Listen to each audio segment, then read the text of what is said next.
नमस्कार दोस्तों, teaching with Shivam में आप सभी का हार्दिक स्वागत है। राजस्थान एग्जाम 2025 हिंदी और राजस्थान जीके के मॉक टेस्ट है भाई, लेवल 1 और 2 दोनों के लिए। एक भी तथ्य बाहर नहीं है। आइए, पहला क्वेश्चन आपकी स्क्रीन पर है। प्रथम शैक्षिक मनोवैज्ञानिक हैं। प्रथम शैक्षिक मनोवैज्ञानिक कौन है भाई? थॉर्नडाइक हैं, स्किनर हैं, जॉन डीवी हैं, पावलाव हैं। तो प्रथम शैक्षिक मनोवैज्ञानिक की बात करें तो थॉर्नडाइक है भाई। ऑप्शन नंबर ए इस प्रश्न का सही जवाब है। इन्होंने सीखने के 2 नियम बताए थे, मुख्य नियम और गौण नियम। आइए आगे देखते हैं। दूसरा क्वेश्चन है, कह रहा भाई वर्तमान समय में मनोविज्ञान है। वर्तमान समय में मनोविज्ञान क्या है भाई? आत्मा का विज्ञान, मन का विज्ञान, चेतना का विज्ञान या व्यवहार का विज्ञान? तो वर्तमान समय की बात पूछ रहा है भैया, तो हो जाएगा व्यवहार का विज्ञान है। ऑप्शन नंबर डी इस प्रश्न का करेक्ट जवाब है भाई, व्यवहार का विज्ञान। नेक्स्ट अगला क्वेश्चन है, किस अवस्था में शारीरिक वृद्धि तीव्र होती है? तो कौन सी अवस्था है जिसमें शारीरिक वृद्धि तीव्र गति से होती है? बाल्यावस्था है, शेषवावस्था, भ्रूणावस्था या उपयुक्त सही? तो इसका सही जवाब हो जाएगा भैया कौन सा? शेषवावस्था में। कौन में? शेषवावस्था में। ऑप्शन नंबर 20 प्रश्न का करेक्ट जवाब है भाई, शेषवावस्था। आइए नेक्स्ट अगला क्वेश्चन, बार्सन के अनुसार नवजात शिशुओं में निम्नलिखित में से कौन सा संवेग नहीं होता है? तो भय, क्रोध, प्रेम या दुख? तो सही जवाब हो जाएगा भैया, बार्सन की बात पूछ रहा है भैया, तो दुख नहीं होता है। ऑप्शन नंबर डी इस प्रश्न का करेक्ट जवाब हो जाएगा भाई, दुख। नेक्स्ट अगला क्वेश्चन, किशोर अवस्था में व्यवहार व मनोवृत्ति पर सबसे ज्यादा प्रभाव पड़ता है? किसका पड़ता है? शिक्षक का, माता पिता का, संगी साथियों का या चलचित्रों का? तो सबसे ज्यादा प्रभाव पड़ता है, वो पड़ता है संगी साथियों का। ऑप्शन नंबर सी इस प्रश्न का करेक्ट जवाब है, संगी साथियों का। नेक्स्ट अगला क्वेश्चन है, अपने ऊर्जा बल को बाहर की ओर अभिव्यक्त करने वाले व्यक्ति का प्रकार होता है? ज्ञानात्मक व्यक्ति, अंतर्मुखी व्यक्ति, बहिर्मुखी व्यक्तित्व या धार्मिक व्यक्तित्व? भाई ऊर्जा बल को बाहर की ओर अभिव्यक्त करेगा तो उसे कहते हैं भाई बहिर्मुखी। ऑप्शन नंबर सी इस प्रश्न का सही जवाब है, बहिर्मुखी व्यक्तित्व। नेक्स्ट अगला क्वेश्चन है, हमारे मस्तिष्क का चेतन भाग कितना होता है? 1/10, 9/10, 3/10 या 4/10? तो हमारे मस्तिष्क का जो चेतन भाग होता है वो होता है 1/10। ऑप्शन नंबर ए सही जवाब है। नेक्स्ट अगला क्वेश्चन है, और कमेंट बॉक्स में भी अपना स्कोर भी बताएं, आपका स्कोर कितना रहा। सर्वप्रथम मानसिक आयु का विचार किसने दिया? कैटल ने 1890, स्टर्न 1914, अल्फ्रेड बिने 1908, टर्मर 1916। तो भैया मानसिक आयु का विचार दिया था अल्फ्रेड बिने ने 1908 में। ऑप्शन नंबर सी इस प्रश्न का सही जवाब है। नेक्स्ट अगला क्वेश्चन है, कह रहे हैं व्यवहार में संशोधन की प्रक्रिया है। तो व्यवहार में संशोधन की प्रक्रिया क्या है भाई? शिक्षण है, अधिगम है, अभिप्रेरणा है या निर्देशन है? तो व्यवहार में संशोधन की जो प्रक्रिया उसे कहते हैं भाई अधिगम या लर्निंग। ऑप्शन नंबर 20 प्रश्न का सही जवाब है अधिगम। आइए नेक्स्ट अगला क्वेश्चन है, अंग्रेजी भाषा के मोटिवेशन शब्द की उत्पत्ति लैटिन भाषा के किस शब्द से हुई है? मोटम, मेटर या मोटेम या मोर? तो किससे हुई है भाई? मोटेम से हुई है। ऑप्शन नंबर सी सही जवाब है, मोटेम। आइए नेक्स्ट अगला क्वेश्चन है, लक्ष्य निर्देशित व्यवहार में बाधा आना क्या कहलाता है? तो लक्ष्य निर्देशित व्यवहार में बाधा आना क्या कहलाता है? संवेग, अभिप्रेरणा, कुंठा या आक्रामकता? तो क्या आता है भैया? उसे कहते हैं कुंठा। ऑप्शन नंबर सी सही जवाब है, कुंठा कहते हैं उसे। नेक्स्ट अगला क्वेश्चन है, एनईपी 2020 में छात्र और शिक्षक का अनुपात क्या रखा गया है? यानी कि प्राइमरी 1 से 5 तक, और भैया 5 से यानी कि 6 से 8 तक। तो अगर 1 से 5 की बात करें तो 30:1 है, यानी कि 30 क्या छात्र 1 अध्यापक। और अगर 6 से 8 की बात पूछ ले तो 35:1 हो जाएगा। तो ऑप्शन नंबर सी ए प्रश्न का करेक्ट जवाब है, 30:1। नेक्स्ट अगला क्वेश्चन है, भारत में शिक्षा नीति आई कब आई भैया? 1968 में प्रथम शिक्षा नीति आई, 1986 में द्वितीय शिक्षा नीति आई और 2020 में तृतीय शिक्षा नीति आई। तो उपयुक्त सभी हो जाएगा। ऑप्शन नंबर डी इस प्रश्न का करेक्ट जवाब है, उपयुक्त सभी। नेक्स्ट अगला क्वेश्चन है, कह रहा भाई राजस्थान निःशुल्क एवं अनिवार्य बाल शिक्षा का अधिकार अधिनियम 2001 में उल्लेख है। क्या है उल्लेख? 10 भागों में 29 नियम, 5 भागों में 38 नियम, 7 भागों में 38 नियम या 7 भागों में 39 नियम? तो शिक्षा का अधिकार अधिनियम 2011 की बात पूछ रहा है, तो इसका सही जवाब हो जाएगा 10 भागों में 29 नियम। ए ऑप्शन इसका करेक्ट जवाब है। नेक्स्ट अगला क्वेश्चन है, कह रहे हैं राष्ट्रीय शिक्षा नीति 2020 का उद्देश्य क्या है? तो राष्ट्रीय शिक्षा नीति 2020 का उद्देश्य क्या भैया?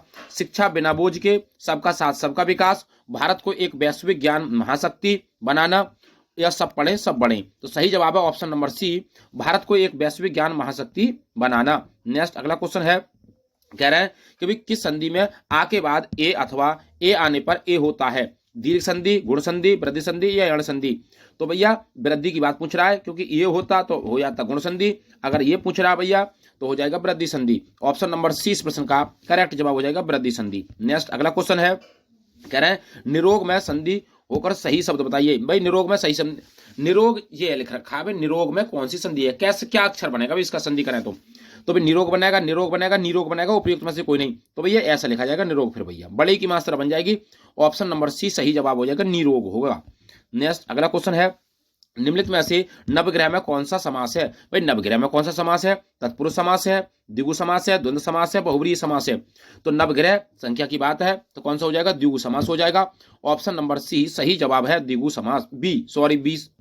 नेक्स्ट प्रेमाकुल का समास विग्रह है, प्रेम के लिए आकुल, प्रेम का आकुल, प्रेम को आकुल, प्रेम से आकुल, तो प्रेम से आकुल हो जाएगा, डी ऑप्शन करेक्ट जवाब है, प्रेम से आकुल। नेक्स्ट अगला क्वेश्चन है, लालिमा में मूल शब्द व प्रत्यय है, तो लाली प्लस इमा, लाली प्लस माँ, लाल प्लस इमा, लाल प्लस इमा, तो सही जवाब हो जाएगा ऑप्शन नंबर डी, लाल प्लस इमा हो जाएगा, डी ऑप्शन इसका करेक्ट जवाब है। नेक्स्ट अगला क्वेश्चन है, कोई रो रहा है निम्नलिखित वाक्य में से रेखांकित पद में सर्वनाम बताइए। कोई रो रहा है तो पता ही नहीं कौन है भैया, तो अनिश्चयवाचक हो जाएगा, संकेतवाचक है, संबंधवाचक है, निजवाचक है, तो अनिश्चयवाचक हो जाएगा, ऑप्शन नंबर ए सही जवाब है, अनिश्चयवाचक। नेक्स्ट अगला क्वेश्चन है, कह रहे वस्तुबोधक प्रश्नवाचक सर्वनाम है, तो वस्तुबोधक प्रश्नवाचक सर्वनाम कौन है, क्या, कोई, कुछ या कौन, तो सही जवाब हो जाएगा क्या, ऑप्शन नंबर ए इस प्रश्न का सही जवाब हो जाएगा भैया क्या हो जाएगा। नेक्स्ट आइए अगला क्वेश्चन देखते हैं, सूर्य का पर्यायवाची शब्द नहीं है, तो सूर्य का पर्यायवाची शब्द कौन नहीं है,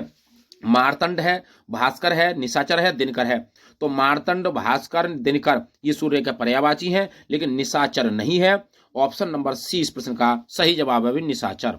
आइए नेक्स्ट, महोदय में कौन सा समास है, तो महोदय में कौन सा समास है भैया, तत्पुरुष समास, कर्मधारा है, बहुव्रीहि या द्विगु, तो महोदय की बात पूछ रहा है भैया, सही जवाब हो जाएगा बहुव्रीहि समास है भैया महोदय, ऑप्शन नंबर सी इस प्रश्न का सही जवाब हो जाएगा बहुव्रीहि समास। नेक्स्ट अगला है, अन्न जल में कौन सा समास है, द्वंद्व समास, तत्पुरुष समास, बहुव्रीहि, कर्मधारा है, तो अन्न और जल भैया कौन सा हो जाएगा, द्वंद्व समास हो जाएगा, ए ऑप्शन इसका करेक्ट जवाब है।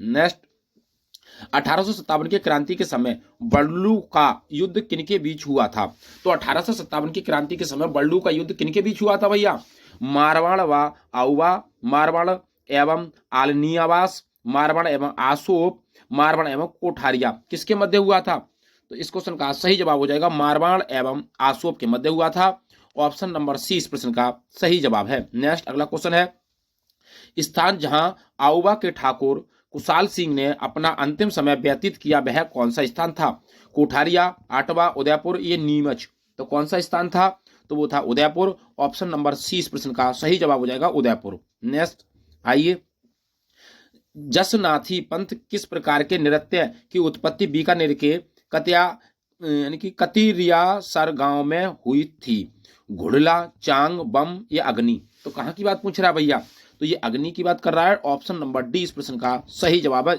जसनाथी पंथ की बात। आइए नेक्स्ट अगला, बीकानेर के लहरिये एवं मोंडे प्रसिद्ध हैं, तो सांगानेर के, कहाँ के भैया, अजरक प्रिंट, सांगानेरी प्रिंट, जाजम या कसीदाकारी, तो सही जवाब हो जाएगा Sanganeri print, option number B इस प्रश्न का सही जवाब है। नेक्स्ट अगला क्वेश्चन है, कह रहे हैं अहिरवाटी बोली राजस्थान के किस क्षेत्र में बोली जाती है, तो अहिरवाटी बोली राजस्थान के किस क्षेत्र में बोली जाती है, मारवाड़, मेवाड़, ढूढ़ात या मेवात, तो कहां पर बोली जाती है भैया, तो ये मेवात में बोली जाती है, डी ऑप्शन इसका करेक्ट जवाब है, मेवात में बोली जाती है भाई। नेक्स्ट आइए, कपड़े पर मोम की परत चढ़ाकर चित्र बनाने को क्या कहते हैं, तो कपड़े पर मोम की परत चढ़ाकर चित्र बनाने को क्या कहते हैं भाई, वार्तिक, मोलेला, पाने या फड़, उसे क्या कहा जाता है, तो इसका सही जवाब हो जाएगा वार्तिक कहते हैं, ए ऑप्शन इसका करेक्ट जवाब है भाई वार्तिक। नेक्स्ट अगला क्वेश्चन है, चौप नामक आभूषण शरीर के किस अंग पर पहना जाता है, तो चौप नामक आभूषण जो है वो शरीर के किस अंग पर पहना जाता है, चौप, गर्दन, कलाई, मस्तक या नाक, ये कहां पर पहना जाता है, इसका सही जवाब हो जाएगा नाक पर पहना जाता है, जो डी ऑप्शन इसका करेक्ट जवाब है भाई नाक। आइए नेक्स्ट अगला क्वेश्चन देखते हैं, कह रहे हैं ईसर जी एवं ईसरी जी निम्न में से किस युग्म को प्रदर्शित करती हैं, राधा कृष्ण, शिव पार्वती, लक्ष्मी विष्णु या सीताराम। तो ये किसको प्रतिष्ठित करते हैं? तो सही जवाब हो जाएगा शिव और पार्वती को, यानी ईश्वर जी और ईश्वरी जी, शिव और पार्वती।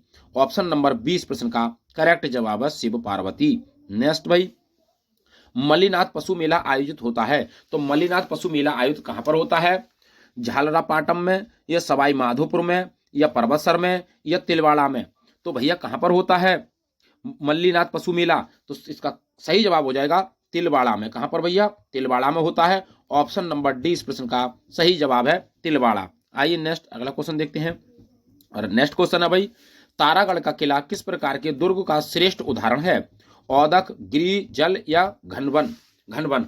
तो तारागढ़ का किला किस प्रकार के दुर्ग का श्रेष्ठ उदाहरण है? तो सही जवाब हो जाएगा गिरि का है। ऑप्शन नंबर 20 प्रश्न का करेक्ट जवाब है गिरि।